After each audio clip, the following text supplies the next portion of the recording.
Kó dédé wò yẹn lólùfẹ́ mi, ẹ sì káàbọ̀ sí ètò ìdánilẹ́kọ̀ọ́ àfitòní.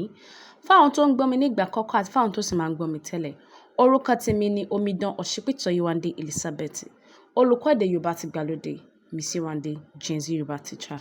Mo dẹ̀ kí n káàbọ̀ sí ètò ìdánilẹ́kọ̀ọ́ àfitòní. Àkòrí fún ìdánilẹ́kọ̀ọ́ àfitòní ni ọ̀rọ̀ àrọ́pò-orúkọ, èyí táwọn elédè Gẹ̀ẹ́sì máa pè ní pronouns. Ṣùgbọ́n mo ṣàlàyé fún wa wípé irúfẹ́ ọ̀rọ̀ àrọ́pò-orúkọ tí à ń kọ́ ni independent pronouns.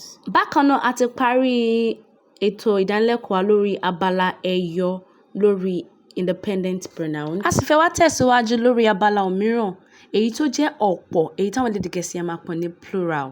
Bákan náà, irúfẹ́ ìsọ̀rí tí a máa kọ́kọ́ bá pàdé lábẹ́ ọ̀pọ̀ ni ẹni kìíní, èyí táwọn elédè Gẹ̀ẹ́sì máa pè ní first person, èyí tí ọ̀rọ̀ àrọ́pò-orúkọ rẹ̀ jẹ́ ní àwa, tí wọ́n máa ń pè ní èdè Gẹ̀ẹ́sì ní we tàbí us. Kí wá ní ìtumọ̀ ọ̀pọ̀?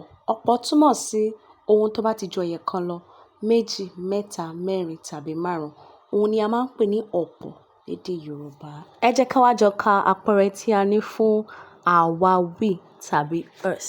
Àpẹẹrẹ kìíní, we ate yam. Àwa jẹ iṣu. Ìkejì, we are in the garden. Àwa wà nínú ọgbà. Ìkẹta, we have flocks. Àwa ní àgùntàn. Gẹ́gẹ́ bí mo ti sọ fún wa tẹ́lẹ̀ wípé irúfẹ́ ọ̀rọ̀ àrọ́pò-orúkọ yìí tó jẹ́ independent pronouns, wọ́n máa ń rọ́pò ọ̀rọ̀ orúkọ, wọ́n sì lè dá dúró fúnra wọn, yálà a lò wọ́n nínú gbólóhùn tàbí a ò lò wọ́n nínú gbólóhùn. A ti wá sí ètò ìdánidúró fún ẹ̀kọ́ wa fún tòní. Mo lérò wípé a rí ẹ̀kọ́ kan tàbí òmíràn lórí ìdánilẹ́kọ̀ọ́ wa fún tòní. Fáwọn tó máa ń tẹ̀ka ìfẹ́ sí mi tó sì máa ń kí mi nílé oko, ẹ ṣé gidi gan. Olódùmarè yóò máa kí yín, yóò sì máa wọ̀ yín náà. Tó bá ti di ìwòye ọ̀sẹ̀ tó bá máa tẹ̀síwájú láṣẹ Èdùmàrè.